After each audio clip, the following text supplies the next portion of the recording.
Hello students and welcome back to our YouTube channel Elite Toppers. और आज की इस वीडियो में हम आपके लिए लेकर आए क्लास 10th का chapter number 6 that is trigonometry के क्या क्या ऐसे इंपॉर्टेंट टॉपिक्स हैं जो आपको बोर्ड एग्जाम में मिलने वाले हैं। तो चलिए शुरू करते हैं वीडियो के साथ। इसके पहले मैंने चैप्टर नंबर 1 to 5 तक के सारे इंपॉर्टेंट टॉपिक्स प्लेस आउट या फिर वीडियो अपलोड कर दिए हैं। तो अगर अभी तक आपने वो वीडियोस नहीं देखे तो मेक श्योर आप उन वीडियोस को भी वॉच आउट कर रहे हैं। तो चलिए शुरू करते हैं। आज की इस वीडियो में हम ट्रिग्नोमेट्री को डिकोड करेंगे कि कौन से ऐसे टॉपिक है जो आपको ट्रिग्नोमेट्री से करके ही जाने हैं। ऐसा कुछ नहीं कि आप चैप्टर छोड़ रहे हो, आपको वो टॉपिक करके ही जाना है, बराबर। तो चलिए, जब मैं इंपॉर्टेंट टॉपिक की बात करूंगा ट्रिग्नोमेट्री में, पहले मैं बता दूं तुम्हें कि दो प्रैक्टिस सेट है। एक है प्रैक्टिस सेट 6.1 और एक है प्रैक्टिस सेट 6.2, बराबर। ज्यादा हार्ड नहीं है 6.1 6.2, बट यहाँ के कुछ क्वेश्चंस तकलीफ देते हैं, वो प्रूव दैट वाले क्वेश्चन, बराबर। अगर ना आपको ट्रिग्नोमेट्री बहुत अच्छे से समझना है, क्या बोला मैंने, ट्रिग्नोमेट्री बहुत ही अच्छे से समझना है एकदम पूरा बेसिक के साथ, तो मैंने मेरे चैनल पे एक वीडियो अपलोड करके रखा है बेसिक्स ऑफ ट्रिग्नोमेट्री करके। यहाँ पर आपको आई बटन में या फिर डिस्क्रिप्शन में उसका लिंक मिल जाएगा। तो मेक श्योर आप उससे वॉच आउट करें, क्योंकि अगर एक बार आपने वो ट्रिग्नोमेट्री के वीडियोस को देख लिया ना भाई, तो आपको ना पूरा बेसिक पता चल जाएगा कि ट्रिग्नोमेट्री कुछ नहीं है, एकदम नल्ला चैप्टर है, बट उसको हवा बना के रखा कि इतना डिफिकल्ट। और बच्चे छोड़ के जाते हैं ट्रिग्नोमेट्री के क्वेश्चन को ऑप्शन में।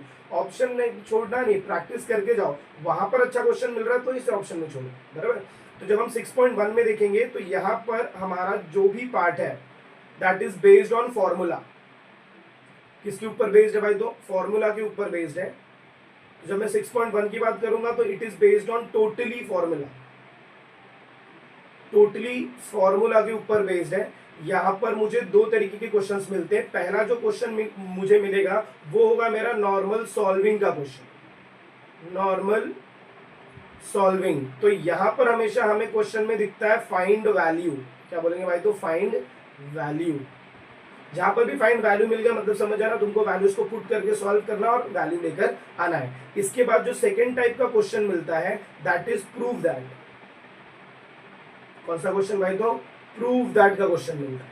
तो वहां पर आपको क्या किया रहेगा, एक इक्वेशन देंगे और उसमें आपको लेफ्ट हैंड साइड और राइट हैंड साइड को क्या करना रहेगा, प्रूव करना रहेगा। अब जब आप ये प्रूव कर रहे हैं तो इसके अंदर पूरा मैथ्स यूज होने वाला है। पूरा मैथ्स का मतलब क्या है भाई? तू मैथ्स ही पढ़ रहा है, लेकिन पूरा मैथ्स मतलब क्या? 8वीं में जो मैथ्स पढ़ा है, जो फॉर्मूलेस पढ़े हैं, 9वीं में जो मैथ्स पढ़ा है, जो फॉर्मूलेस पढ़े हैं, और 10th में आपने जो पढ़ा है वो, ये तीनों को आप मिक्स करेंगे तो जाके आप यहाँ के क्वेश्चंस को सॉल्व कर पाते। या तो इतना आप दिमाग लगा लीजिए, बराबर, या तो ये क्वेश्चंस को आप ऑप्शन में रख दीजिए, कोई बात नहीं। क्यों? क्योंकि कभी कभार ऐसा होता है ना कि इससे रिलेटेड जो क्वेश्चन दूसरा रहता है वो बहुत ईजी होता है तो हम उसे अटेम्प्ट करते हैं, बट वो कभी कभार है, बराबर। देयर इज अ, बोलते हैं ना, ग्लिच, कि वो कभी कभार हो सकता है वैसा। इसके अंदर एक और जो लास्ट टॉपिक आता है उसको हम बोलते हैं एलिमिनेशन थीटा। क्या बोलते हैं भाई? तो एलिमिनेशन थीटा। ये बहुत ही फेवरेट क्वेश्चन है, बहुत ही फेवरेट क्वेश्चन है। ये जल्दी दिखता नहीं है। इससे पहले 2 साल बाद, 2 साल पहले दिखा था 2023 में शायद, वो भी 3 मार्क्स के लिए आया था। कितने मार्क्स के लिए? 3 मार्क्स के लिए। उसके साथ साथ आपको इस चैप्टर से और मतलब प्रैक्टिस सेट 6.1 से क्या करना है, आइडेंटिटीज करके रखनी है। क्योंकि लास्ट ईयर आपको आइडेंटिटीज, 3 आइडेंटिटीज दिए थे, बोले थे भाई इसको प्रूव करो। कितने मार्क्स के लिए? 3 मार्क्स के लिए। तो यहाँ के जो क्वेश्चंस है ना, जैसे मैंने अभी आपको बताया एलिमिनेट थीटा और आइडेंटिटीज, ये ना बहुत ऐसे शॉकिंग क्वेश्चंस में आते हैं। शॉकिंग क्वेश्चंस क्यों?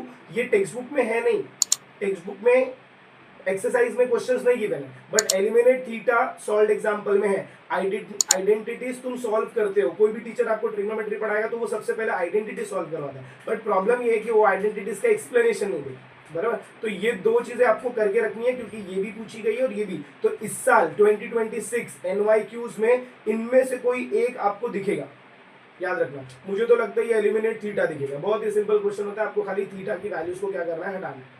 ये हो गया मेरा 6.1 का पार्ट। 6.1 में जो प्रूफ दैट है वहां पर आपको 12 क्वेश्चन है और 6 क्वेश्चन आपके प्रॉब्लम सेट के, तो उस पर आपको बहुत अच्छे से ध्यान देना। अब अगर मैं बात करता हूँ 6.2 की, तो 6.2 है मेरा वर्ड प्रॉब्लम का क्वेश्चन। क्या है भाई? Word problem. यहाँ पर मुझे वर्ड प्रॉब्लम दिया रहेगा, मुझे वर्ड प्रॉब्लम को क्या करना है, रीड करना है। रीड करने के बाद, याद करो, रीड करने के बाद मुझे इसमें से डायग्राम बनाना है। डायग्राम बनाने के बाद फिर मुझे उसको सॉल्व करना है बाय यूजिंग 3 फॉर्मूला।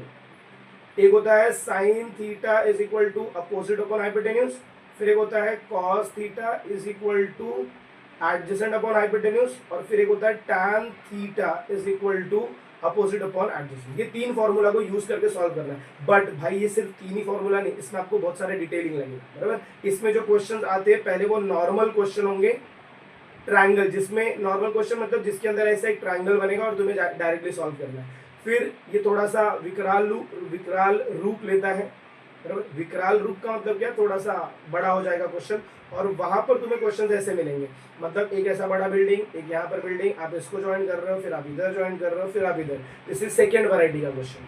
फिर एक और आपको यहाँ पर क्वेश्चन मिलता है, आप यहाँ पर खड़े हैं, बड़ा बिल्डिंग है, आप यहाँ पर खड़े, छोटा बिल्डिंग है, आप यहाँ से यहाँ देख रहे हैं, फिर आप यहाँ से यहाँ देख रहे हैं, और फिर ये ऐसा, this is the third type of question, बराबर। फिर एक और टाइप का क्वेश्चन ऐसा रहता है कि यहाँ पर प्लेन उड़ रहा है और जमीन से, फिर आप यहाँ खड़े हो, यहाँ से इसका एंगल ऑफ एलिवेशन, यहाँ से इसका, this is third fourth type of question. तो ऐसे वैरायटी ऑफ क्वेश्चंस यहाँ पर है। तो मैं आपको क्या करूंगा, हर एक वैरायटी के ऊपर का मैक्सिमम एक क्वेश्चन सॉल्व करवाऊंगा और एक क्वेश्चन आपको खुद से करने के लिए दूंगा।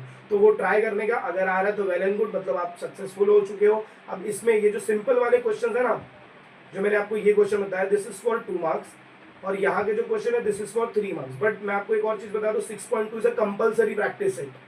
कंपलसरी प्रैक्टिस है, मतलब यहाँ से क्वेश्चंस आने ही वाला है। तो जब तुम्हें पता है कि यहाँ से आएगा तो इससे बहुत अच्छे से प्रैक्टिस करके रखो। क्यों? क्योंकि इसके क्वेश्चंस आपको छोड़ने नहीं है।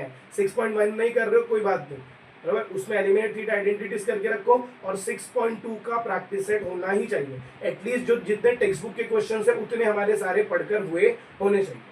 तो बस इसमें इतना ही है, ज्यादा इसमें कुछ है नहीं, क्योंकि नॉर्मल 2 ही प्रैक्टिस सेट और सिंपल से क्वेश्चंस हैं।